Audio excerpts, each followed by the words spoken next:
Bismillahirrahmanirrahim. Assalamualaikum warahmatullahi wabarakatuh. Alhamdulillah rabbil alamin wassalatu wassalamu ala nabiyina Muhammadin wa ala alihi washabihi ajmain. Puji dan syukur kita selalu panjatkan kepada Allah Subhanahu wa taala atas segala nikmat-nikmatnya. Alhamdulillah pada malam hari ini kembali kita bertemu di kelas online hadis pilihan bersama Ustadz kita Ustadz Rahmat Hidayat.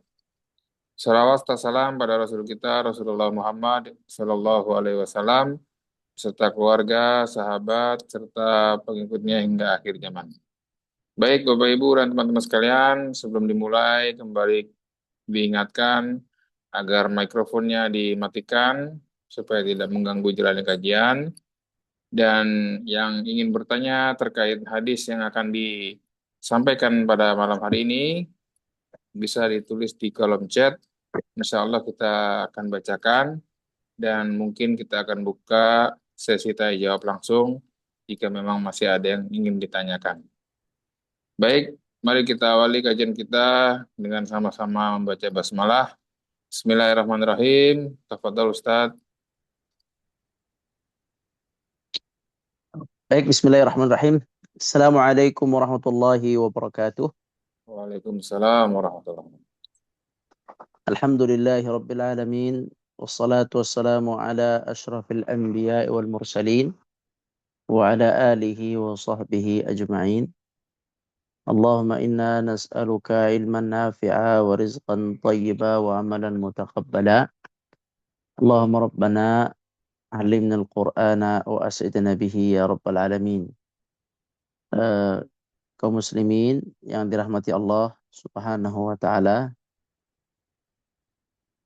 para peserta kajian hadis yang dirahmati Allah Subhanahu wa taala. Para pengurus Yayasan Al-Ikhwan Meruya yang dirahmati Allah, para pengurus masjid yang dirahmati Allah, Masjid Al-Ikhwan yang dirahmati Allah Subhanahu wa taala. Pada kesempatan yang mulia ini kita bersyukur kepada Allah dengan mengucapkan alhamdulillahi rabbil alamin atas segala karunia Allah Subhanahu wa taala. Semoga Allah Subhanahu wa taala mengajarkan kita agamanya dan memberikan kita taufik untuk mengamalkannya. Amin ya rabbal alamin. Salawat dan salam kita sampaikan kepada Nabi kita, Nabi besar Muhammad sallallahu alaihi wasallam, serta keluarga dan para sahabat dan seluruh umat yang mengikuti jejak langkah beliau sallallahu alaihi wasallam. Kaum muslimin yang dirahmati Allah, hari ini insya Allah kita akan melanjutkan pembelajaran hadis, yaitu hadis yang nomor 56.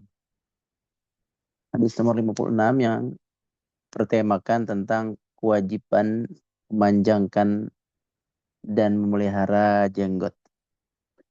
Kita baca hadisnya. Bismillahirrahmanirrahim. An Abdullah ibn Umar radhiyallahu anhuma anin nabiyyi sallallahu alaihi wasallam qala ahfuth syawariba wa a'ful liha. Artinya dari Abdullah bin Umar radhiyallahu anhuma, dari Nabi sallallahu alaihi wasallam, beliau bersabda, potonglah kumis dan peliharalah jenggot. Hadis sahih dari Imam Muslim rahimahullah ta'ala. Hadis ini sangat sederhana, sangat singkat. Mari kita lihat dulu penjelasannya di dalam kitab ini. Beberapa faedah dari hadis. Hadis ini menjelaskan bahwa wajib hukumnya membiarkan atau memelihara dan memanjangkan jenggot. Tidak boleh mencukurnya, mencabutnya, atau memendekkannya. Selanjutnya, penjelasan kedua, rambut yang tumbuh di bawah bibir merupakan bagian dari jenggot. Kemudian bagian yang ketiga, hadis ini menjelaskan anjuran untuk memotong kumis. Oleh karena itu, seorang muslim tidak boleh membiarkan kumisnya panjang. Hendaklah ia memotong kumisnya secara keseluruhan atau memendekkannya. Baik, itu penjelasan dari kitab yang kita baca. Sekarang kita akan membahas bersama-sama hadis ini. Kita ulangi pembacaan hadisnya. An Abdullah ibn Umar radhiyallahu anhuma anin nabiyyi sallallahu alaihi wasallam. Qala ahfu asy-syawariba wa a'fu al-liha. Dari Abdullah bin Umar radhiyallahu anhuma, dari Nabi sallallahu alaihi wasallam, beliau bersabda, potonglah kumis dan peliharalah jenggot. Baik. Potonglah kumis dan peliharalah jenggot. Baik. Kita lihat dulu bagian pertama, yaitu perintah untuk memotong kumis. Perintah untuk memotong kumis.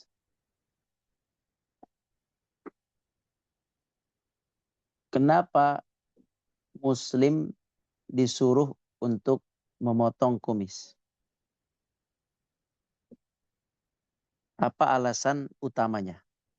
Disuruh memotong kumis dan disuruh memanjangkan janggutnya.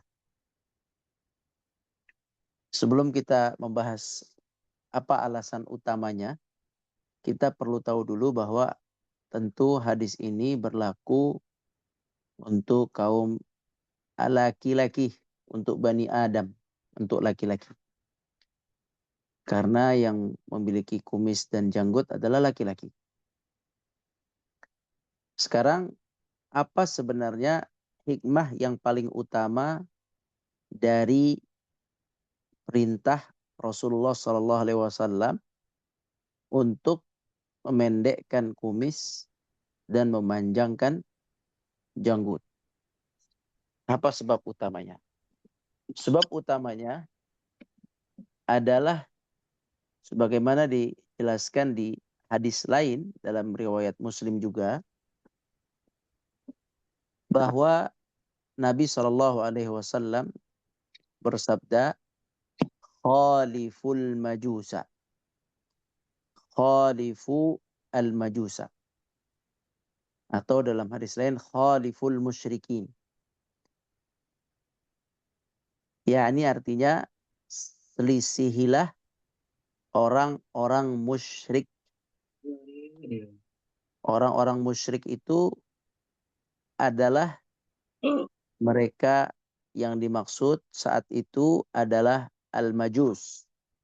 Al-majus yaitu orang-orang Persia yang menyembah api. Ada kebiasaan orang-orang Majusi di saat itu, kebiasaan mereka adalah mereka memanjangkan kumis-kumis mereka. Memanjangkan kumis-kumis mereka, ya, dipanjangkan. Kemudian di waktu yang sama mereka cukur habis, mengkelimiskan jenggot-jenggot mereka. Jadi jenggotnya dikelimiskan, kemudian kumisnya dipanjangkan. Ini kebiasaan dari para penyembah api, yaitu kaum Majus. Nah, Rasul Shallallahu Alaihi Wasallam ingin para umat ini memiliki ciri di dunia sebagaimana nanti memiliki ciri di akhirat. Ciri kita di akhirat adalah kita akan bercahaya wajah kita, bercahaya tangan dan kaki kita, yaitu karena bekas air wudhu yang kita pakai di dunia. Bekas wudhu kita selama di dunia berupa cahaya di wajah dan di tangan serta di kaki kita. Itu adalah ciri umat Nabi Muhammad esok di padang mahsyar. Nabi SAW juga menginginkan adanya ciri untuk umatnya di kehidupan dunia ini. Di antara satu ciri yang dianjurkan oleh Nabi SAW adalah untuk menyelisihi orang-orang Majusi, yaitu memanjangkan jenggot dan mencukur kumis. Itu ya. Jadi kita ikuti bagi laki-laki untuk mencukur kumis dan membiarkan jenggot kita tumbuh, tidak dicukur atau dikelimis. Nanti kita jelaskan lebih detailnya. Oke, jadi tujuan utama dari perintah ini, atau sebab ya, salah satu sebab dari perintah ini adalah menyelisihi orang-orang Majusi yang panjang kumisnya, kelimis janggutnya. Baik, itu tujuannya. Yang kedua ya, walaupun sekarang kita mendapati misalnya ada orang-orang yang tidak Muslim seperti Yahudi, para rahib Yahudi misalnya, mereka memanjangkan jenggot, kemudian menipiskan kumis misalnya, maka itu bukan berarti hadis ini tidak berlaku. Hadis ini tetap berlaku. Ya, kalau orang Yahudi memanjangkan janggut, maka mereka Yahudi, mereka mungkin dalam agama mereka ada perintah memanjangkan janggut. Ya, cuman bedanya orang Yahudi itu kumisnya tuh panjang, itu bedanya. Dia janggut dan kumis panjang dua-duanya. Ya, kalau kita Islam kumisnya tipis, janggutnya yang dibiarkan, panjangkan. Jadi ini adalah perintah dari Nabi SAW yang diikuti oleh seorang Muslim. Maka introspeksi diri bagi para laki-laki kaum Adam yang kumisnya dipanjangkan, sedangkan janggutnya dikelimiskan. Ini selisih, ini melanggar sabda Nabi SAW. Justru harus dipanjangkan jenggotnya. Nah, sekarang hadis ini ya, sebenarnya hadis ini tuh menunjukkan hukum eh, memanjangkan jenggot itu apa gitu ya. Dan hukum memotong kumis itu apa? Apakah hukumnya wajib atau sunnah? Itu yang akan jadi pertanyaan kita hari ini. Apakah wajib atau sunnah? Nah, ulama ini sepakat ya. Ulama-ulama imam, 4 imam ini semua sepakat bahwa hukum memanjangkan jenggot itu atau membiarkan jenggot tumbuh itu wajib. Karena hadisnya banyak mengenai perintah untuk memanjangkan jenggot ini. Bukan hanya hadis ini, banyak hadis-hadis lain yang menjelaskan tentang panjangnya jenggot. Kemudian juga banyak contoh-contoh dari para sahabat yang sampai kepada kita tentang mereka memanjangkan jenggotnya. Ya, seperti Abu Hurairah, beliau berjenggot dan mencukur jenggotnya, ya, mencukur jenggotnya sebatas genggaman sini, segenggam ini ketika beliau umrah atau haji, ketika tahallul. Begitu juga Ibnu Umar. Ibnu Umar juga sama, beliau berjenggot, kemudian memotong jenggotnya ketika beliau tahallul atau dari haji ataupun umrah. Artinya apa? Artinya mereka berjenggot. Kemudian juga Ali radhiyallahu anhu, dijelaskan bahwa Ali radhiyallahu anhu itu memiliki jenggot yang lebat. Ya, kemudian dijelaskan juga dalam beberapa hadis bahwa Nabi SAW itu terkadang menangis, ya, meneteskan air mata sampai basah jenggotnya. Ya, jadi kalau meneteskan air mata sampai jenggotnya basah berarti memang jenggotnya itu lebat, ya, lebat.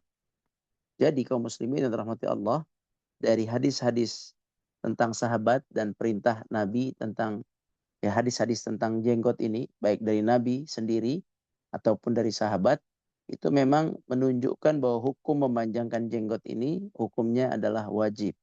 Ya, maaf, wajib itu membiarkan tumbuh, ya, membiarkan tumbuh itu hukumnya wajib. Jadi haram, ya, haram jenggot itu dikelimis begitu. Haram jenggot itu dikelimis, kelimis. Yang haram itu kalau dikelimis dihabiskan sampai tidak ada lagi, dicukur habis. Itu yang haram menurut para ulama. Karena hadis-hadis yang menunjukkan untuk dibiarkan tumbuh itu sangat kuat. Ya. Jadi kita sepakati bagi yang ada jenggot sebaiknya dibiarkan tumbuh. Ada pendapat yang agak ringan, ya, ada pendapat yang agak ringan dari mazhab Syafi'i yang datang kemudian. Para ulama Syafi'i yang datang kemudian ada sedikit keringanan dalam masalah jenggot ini, yaitu hukumnya makruh. Kalau dikelimis, dihilangkan semua, ya, dikerok semua, itu hukumnya makruh. Tetapi pendapat yang kuat sekali lagi, pendapat yang kuat atau yang terbanyak, pendapat terbanyak bahwa kalau dikelimiskan itu menyelisihi sabda Nabi SAW. Itu benar melanggar sabda Nabi SAW. Ya, hukumnya haram. Jadi ada hukum haram dan itu lebih kuat dan itu lebih banyak. Ada hukum makruh, itu adalah pandangan beberapa ulama dari madhab Asy-Syafi'i. Oleh karena itu, jenggot ini sebaiknya itu dibiarkan tumbuh, dibiarkan tumbuh. Ya, kita biarkan dia tumbuh, baik sisi kanan kita, sisi kiri kita, sisi bawah kita. Ya, dari pipi kanan, pipi kiri, dan dagu bawah ini biarkan tumbuh. Nah, tentu ketika dia dibiarkan tumbuh, maka kita telah menjalankan perintah ini. Berarti kita tidak melanggar hadis ini. Sekarang seberapa banyak tumbuhnya? Nah ini, seberapa banyak tumbuhnya jenggot kita ini? Apakah sekedar tumbuh tipis? Ataukah tumbuh lebih terlihat lagi, lebih panjang lagi? Ataukah tumbuh satu genggaman? Ataukah tumbuh dua genggaman dan seterusnya? Nah, memang tidak ada batas tertentu yang secara teks dijelaskan, tetapi hampir semua hadis itu menjelaskan tumbuhnya itu dibiarkan lebat begitu. Ya, tumbuhnya dibiarkan lebat. Jadi biar dia tumbuh, kemudian biar dia melebat, dan kalau mau dirapihkan, silakan dirapihkan, tapi biar dia tumbuh, biar dia melebat. Gitu. Selama tidak ada penyakit gatal, tidak ada penyakit kulit, tidak ada bahaya, dan baik-baik saja, maka dibiarkan dia tumbuh. Semakin dia lebat, maka itu lebih baik. Lebih baik. Yang haram itu, ya, menurut kebanyakan ulama, atau makruh menurut sebagian mazhab Syafi'i, itu adalah mengkelimiskan. Jadi jangan sampai kaum bapak mengkelimiskannya. Dibiarkan tumbuh. Semakin panjang tumbuhnya, maka semakin baik. Semakin baik dia dalam mengamalkan hadis ini. Semakin baik dalam mengamalkan hadis ini. Jadi kita yang belum mampu mengamalkan hadis janggut ini, tidak boleh menghina sahabat-sahabat kita Muslim yang telah sanggup untuk memanjangkan janggutnya. Mungkin mereka sudah sanggup untuk panjang, sudah sanggup sampai sini. Itu alhamdulillah, itu amalan dari mereka, semoga diterima oleh Allah Azza wa Jalla. Itu amalan soleh. Walaupun amalan soleh banyak, bukan hanya itu. Itu bagian dari amalan soleh. Jadi kita tidak boleh menghina mereka, menghina seperti eh, janggut A, janggut B, seperti nggak boleh. Kita memuji mereka karena mereka berani berhasil ya mengamalkan hadis yang kita pelajari ini. Alhamdulillah. Ya alhamdulillah. Tetapi mereka yang sudah memanjangkan janggutnya berhasil dengan izin Allah, ya, mereka juga tidak boleh merasa orang yang paling benar dan paling suci dan paling bersih dan paling mengerti tentang amalan-amalan sunnah Nabi. Sebab apa? Sebab amalan sunnah itu banyak sekali, ya. Banyak sekali kata Nabi Shallallahu Alaihi Wasallam, istaqimu wala tuhsu. Istaqimu, istiqamahlah, wala tuhsu. Kalian tidak akan bisa mengerjakan semua sunnah-sunnah Nabi. Karena sunnah Nabi itu banyak. Dari sunnah yang zahir, sunnah zahir badan kita, pakaian kita, jenggot kita, ya ini namanya sunnah zahiriyah. Ada sunnah-sunnah juga yang dalam muamalah, hubungan kita dengan tetangga, hubungan kita dengan pembeli, dengan penjual, hubungan kita dengan teman dan kerabat kita, hubungan kita dengan keluarga kita, dengan kerabat dan seterusnya. Ini juga ada sunnah-sunnah di sana. Kemudian juga ada sunnah dalam sholat, dalam ibadah, dalam puasa, dalam umrah, dalam haji, yaitu banyak sekali sunnah-sunnah dalam ibadah. Dan ada juga sunnah-sunnah lain seperti zikir, baca Quran, dan lain sebagainya, di mana amalan sunnah itu banyak sekali, dan kita tidak akan sanggup mengamalkannya seluruhnya dengan nilai sempurna seluruhnya. Kita berusaha untuk mengamalkan sisi-sisi yang bisa kita amalkan sebaik mungkin. Ya, kalau bisa, kata para ulama, kata Imam Nawawi ya, bahwa kita itu harus berusaha mengamalkan sunnah sevariasi mungkin. Ya, memvariasikan amalan sunnah. Jangan tidak. Jadi amalan sunnah eh, A, amalan sunnah B, amalan sunnah C, kita variasikan. Kita variasikan amalan sunnah tersebut. Sebab apa? Sebab dengan memvariasikan artinya kita telah mengerjakan amalan sunnah ini walaupun satu kali. Walaupun satu kali. Nah, jadi bagi yang mampu untuk memanjangkan, maka itu adalah kemuliaan dari Allah. Tidak boleh merasa bangga dan merasa paling benar. Atau menghinakan, merendahkan, walaupun dalam hati ya, merendahkan teman-teman kita yang belum berjanggut. Nah, bagi teman-teman kita yang belum berjanggut, masih terus dicukur klimis, mohon untuk dibiarkan berjanggut. Biarkan dia berjanggut. Biarkan dia tumbuh. Nah, mungkin kalau belum bisa panjang sekali, mulailah dari tipis-tipis. Kemudian nanti kalau sudah terbiasa, dipanjangkan sedikit. Terus kalau mulai terbiasa, dipanjangkan-panjangkan.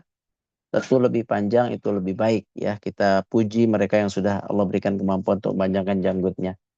Nah ini hadis bukan anjuran, kewajiban memanjangkan janggut dan menipiskan kumis. Nah bagi saudara-saudara kita yang masih suka kumisnya tebal-tebal ya, kumis seperti kumis orang Majusi atau kumis siapa itu, kumis-kumis yang tebal itu segera ditipiskan atau dicukur ya, sebab bukan itu yang disuruh oleh Allah dan Rasulnya untuk dipanjangkan, janggut yang disuruh untuk dipanjangkan.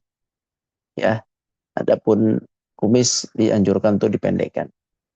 Nah, kenapa kita berusaha mengamalkan janggut kita dipanjangkan?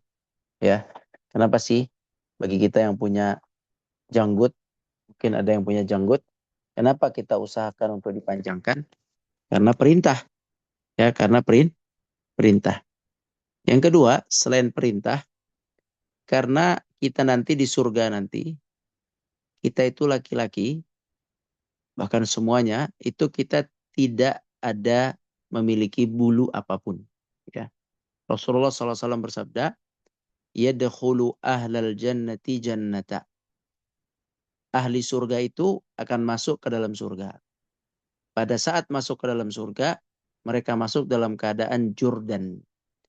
Jurdan adalah tidak memiliki rambut apapun. Jadi rambut yang berkembang seperti kumis, seperti janggut, seperti rambut ketiak, dan rambut-rambut lain yang berkembang, itu tidak ada lagi ketika kita di surga.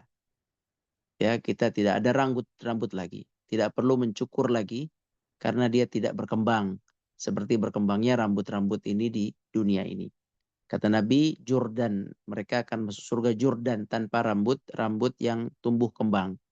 Kemudian juga termasuk bulu-bulu di kaki itu tidak ada, bulu-bulu di kaki juga tidak ada. Kemudian juga kecuali rambut ya, rambut kepala itu ada, tapi bulu-bulu di kaki, di ketiak tidak ada, di kumis tidak ada, di janggut tidak ada. Itu ahlul jannah. Kemudian juga mereka masuk surga murdan. Murdan itu tidak berjanggut, tidak berjanggut. Oleh karena itu, oleh karena itu bagi laki-laki ikhwan yang memiliki janggut di dunia maka dipanjangkanlah atau dibiarkanlah dia bertumbuh. Sebab di akhirat kelak tidak ada yang berjanggut lagi. Begitu. Bagi mereka yang Allah berikan janggut, biarkanlah dia tumbuh. Mulai kecil-kecil dulu, kemudian bertambah lagi, bertambah lagi. Dan jangan merasa jijik, geli, atau merasa takut dengan janggut, biasa. Janggut itu biasa. Sesuatu yang normal. Jangan diartikan terorisme, jangan diartikan suatu kejahatan. Tidak, biasa saja. Mungkin di kita belum biasa. Janggut itu biasa, hal biasa. Dia adalah bulu atau rambut yang tumbuh sebagaimana rambut-rambut dan bulu yang lain ditumbuhkan oleh Allah di orang-orang laki, di kaum laki-laki. Walaupun tidak semua kaum laki-laki itu memiliki janggut. Ini ada cerita bagi yang tumbuh janggut. Agar mereka membiarkannya tumbuh. Kenapa? Karena nanti di akhirat murdan. Mereka tidak lagi memiliki janggut. Maka sekaranglah kesempatan untuk memanjangkannya, membiarkannya tumbuh. Sebab nanti di surga insya Allah masukkan kita ke dalam surga sudah tidak ada lagi. Janggut sudah tidak ada lagi ya. Murdan tidak ada bulu-bulu lagi. Jurdan tidak ada lagi janggut kita. Begitu. Jadi bagi kaum muslimin, laki-laki dari hadis ini mohon diamalkan, dicoba perlahan-lahan untuk melihara janggutnya. Jangan diklimis sebab hukumnya haram menurut kebanyakan ulama. Jangan diklimis. Ya, haram kebanyakan ulama, ada sedikit ulama yang memakruhkannya. Tapi kebanyakannya adalah mengharamkannya. Jadi jangan diklimis, biarkan tumbuh sedikit. Semakin banyak, semakin baik, semakin dicintai oleh Nabi Shallallahu Alaihi Wasallam karena banyak hadis menjelaskan untuk lebat, untuk banyak, untuk lebat. Ya, lakukan itu di dunia karena di akhirat nanti insya Allah kita masuk surga sudah tidak ada janggut lagi. Baik, demikian anak kira jelas. Silakan ada yang ingin bertanya, tafadhol. Baik, Alhamdulillah Ustaz, jazakallah khairan terkait penjelasan hadis yang disampaikan malam hari ini. Kita masuk ke sesi tanya jawab. Sudah ada yang masuk di kolom chat. Saya bacakan dulu dari Ibu Siti Sadiah. Bismillah, Afwan, izin Ustaz izin bertanya. Satu, bagaimana hukum menggunakan produk penumbuh jenggot seperti minyak atau suplemen bagi yang kesulitan menumbuhkannya? Apakah ada larangan khusus dalam Islam? Kedua, bagaimana hukum memelihara jenggot jika dalam profesi tertentu yang mewajibkan penampilan rapi seperti tentara, taruna, pilot? Bagaimana menurut pandangan ulama kontemporer? Mohon penjelasannya, Ustaz. Ya, yang pertama menggunakan obat-obatan penumbuh janggut itu tidak masalah insya Allah apabila diniatkan untuk baik. Maka insya Allah tidak apa-apa. Ya, jika niatnya baik, bukan untuk apa-apa, niatnya ingin memelihara jenggot, ingin beramal soleh.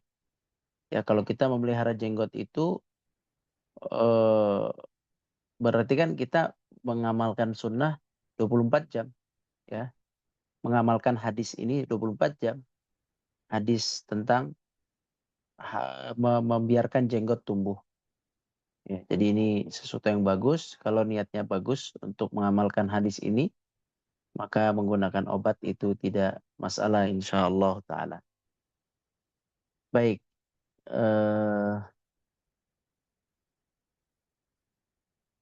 Nah, sekarang bagaimana hukum orang yang eh, bekerja di eh, jabatan tertentu ya, posisi-posisi tertentu, maka kita lihat keadaannya. Kalau misalnya mewajibkan penampilan rapih, rapih itu apa rapih itu? Kalau rapih itu boleh berjenggot ya nggak masalah. Tapi kalau misalnya yang dimaksud adalah harus mengklimis. Kita tadi mengatakan yang tidak boleh itu, yang diharamkan ulama itu mengklimis. Kalau seandainya dia harus mengklimis, ya harus mengklimis jenggotnya. Hanya karena urusan profesi saja, ya, maka ini perlu diperhatikan.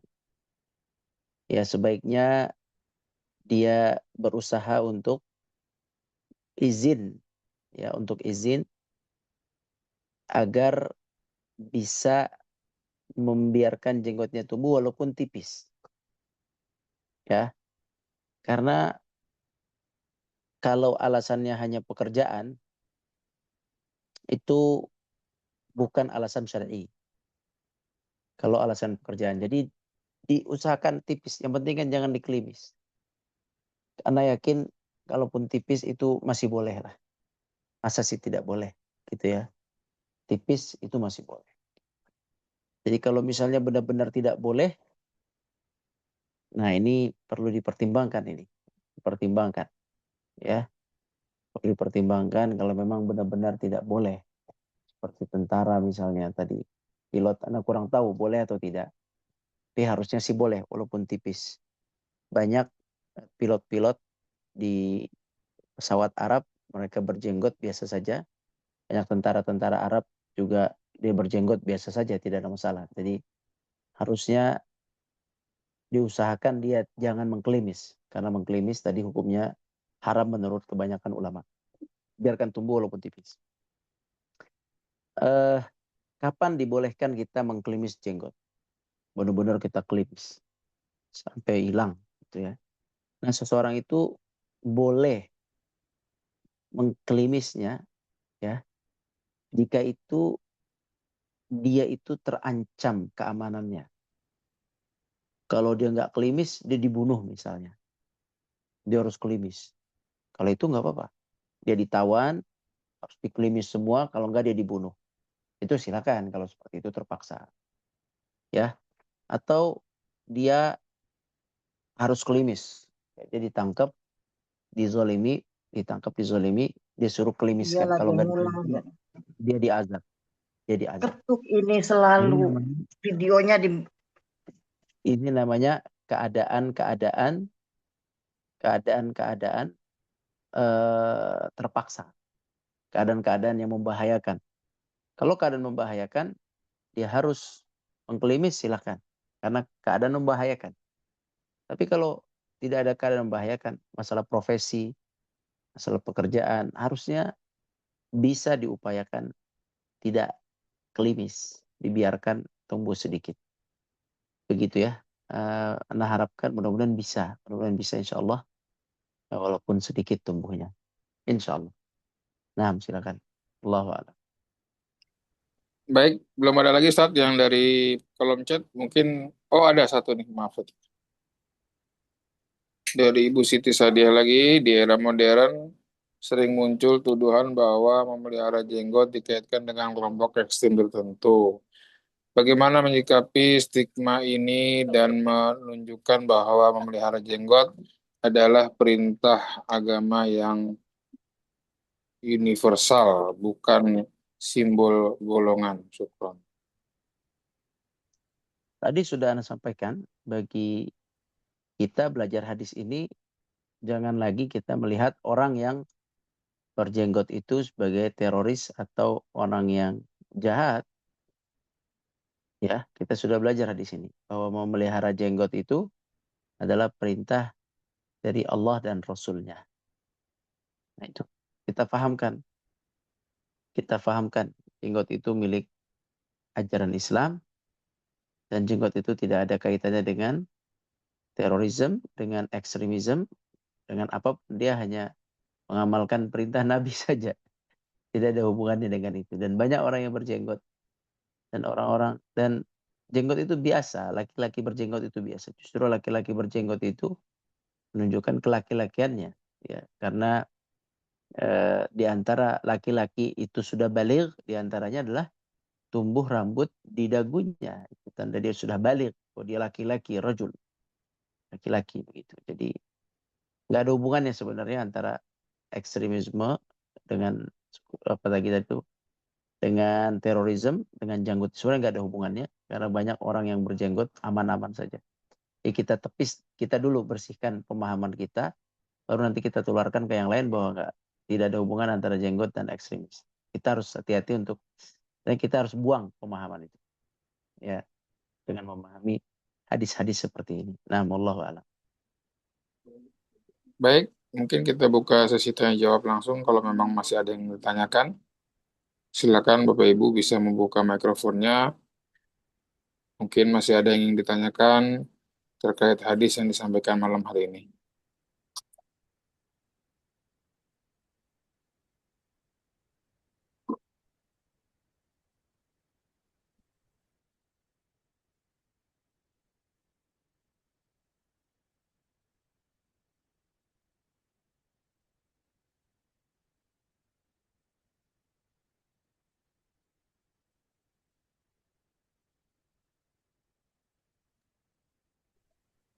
Nggak ada Ustadz kayaknya. Paham semua insya Allah.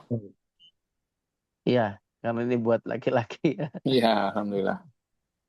Ya, jadi kita ulangi lagi bahwa diamalkan ini juga berkaitan dengan iman masalahnya ya. Tentu jika kita beriman bahwa ini perintah Nabi, meyakini ini kebaikan dari, ada kebaikan, karena nggak mungkin Nabi merintahkan kecuali ada kebaikan. Kita meyakini ada kebaikan di dalamnya, kita meyakini ini perintah yang wajib dikerjakan, maka kita ikuti. Ini juga perlu keimanan meyakini hadis ini, bahwa saya mengamalkan karena sabda Nabi bukan karena yang lainnya. Maka silakan amalkan, jangan dikelimis. Patokan kita malam ini, jangan dikelimis, biarkan dia tumbuh tipis atau sedang atau lebat, itu lebih baik lagi. Nah, demikian wallahu a'lam, barakallahu fikum. Baik, Alhamdulillah. Jazakallah khairan Ustadz terkait hadis yang disampaikan malam hari ini. Mudah-mudahan bisa bermanfaat untuk kita semua. Jadi Amin. silakan kepada kaum bapak-bapak memelihara jenggotnya. Jangan dikit-dikit dipotong, jangan dikit dipotong gitu Ustadz ya. Iya betul. Dipelihara aja, dirapikan Iya nggak betul. apa. Baik, Iya betul. Alhamdulillah. Terima kasih banyak Ustadz Rahmat dan juga Bapak Ibu dan juga teman-teman sekalian yang telah hadir dalam kajian malam hari ini.